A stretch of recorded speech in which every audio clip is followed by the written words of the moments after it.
हैरान হয়ে যায় মানে ঘর বাড়িকে ভালোবাসে তুমি বলে দাও সমস্ত জিনিসের চাইতে আল্লাহ আল্লাহর রাসূলকে ভালোবাসা অধিক না হয় আর অপেক্ষা করে হাত্তা ফাতারাব্বাসু হাত্তা ইয়াতি আল্লাহু বিআমরি তার অপেক্ষা করে আল্লাহ তাআলার বিশাল বড় কঠিন শাস্তি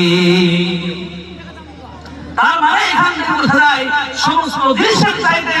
আল্লাহর নবীকে যদি আপনি বেশি ভালোবাসেন না বাসেন মুহাব্বত না করেন তাহলে কিয়ামত দিন কঠিন অবস্থা হয়ে যাবে আল্লাহর শাস্তির সামনাসামনি আপনাদের হতে হবে তাহলে ভালোবাসাটা কেমন হবে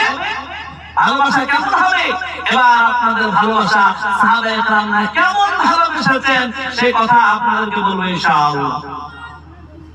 সাহাবায়ে কেরামরা কেমন ভালোবেসেছেন এবার আপনারা প্রশ্ন করবেন হুজুর সাহাবারা তো রাসূলকে দেখে ভালোবেসেছেন আমরা দেখছি না কিভাবে ভালোবাসবো সেই কথা বলবো আল্লাহ তাআলা তৌফিক দেন তো কেমন সাহাবায়ে কেরামরা ভালোবেসেছেন হযরত বিলাল আপনারা শুনেছেন বিলাল রাদিয়াল্লাহু তাআলা কালো মানুষ ছিলেন কুৎসিত চেহারা কালো মানুষ হাবশী মানুষ এমন মানুষ দেখতে খুব ভালো না এত কালো গভীর রজনীতে তুমি বের হয় দেখতে পাওয়া যায় এত কালো ছিল কিন্তু আল্লাহ তাআলা এত সম্মান দিয়েছেন এত ইজ্জত দিয়েছেন কি সম্মান জানেন রাসূলুল্লাহ সাল্লাল্লাহু আলাইহি ওয়াসাল্লাম যখন জান্নাতে গিয়েছেন হযরত বিলালের পায়ের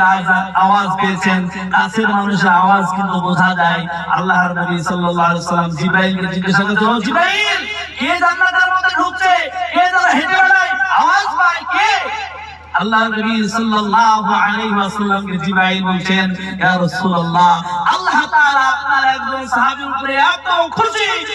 খুশি জান্নাতে একজন ফেরেশতাকে বিলালের রূপ দিয়ে জান্নাতে ঢুকায় দিয়েছে বলেন সুবহানাল্লাহ কি মর্যাদা আল্লাহ তাআলা দিয়েছেন হযরত বিলাল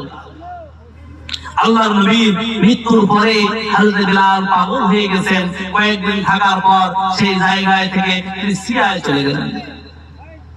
সিরিয়ায় চলে গেলেন যেখানে নবী নাই সেখানে আমি বিলাল থাকতে পারি না আমি আযান দেব রাসূলকে দেখতে পাবো না আমি বিলাল থাকতে পারি না হযরত বিলাল সেই জায়গাতে চলে গেলেন সিরিয়ায়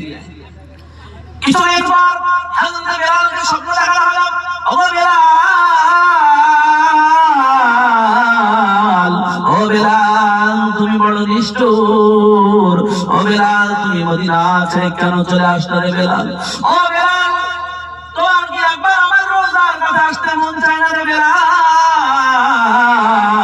ও বিলাল তোমার কি একবার আমার কাছে আসতে মন চায় না ও বিলাল তুমি তাড়াতাড়ি করে আমার রোজার কাছে এসে হাজির হয়ে যাও